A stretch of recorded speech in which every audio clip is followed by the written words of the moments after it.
Amar Zoni keberatan nafkahi anak Irish Bella, akan ajukan banding. Amar Zoni keberatan untuk menafkahi anak Irish Bella sebesar 10 juta rupiah per bulan.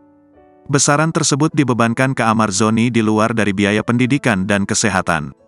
Aktor Amar Zoni pun berencana melakukan banding atas putusan Majelis Hakim Pengadilan Agama Depok tersebut.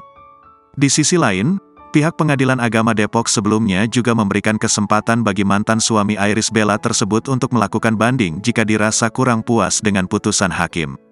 Baik Amar Zoni maupun Irish Bella juga diberikan waktu selama 14 hari untuk mempertimbangkan langkah yang harus diambilnya setelah resmi dinyatakan bercerai.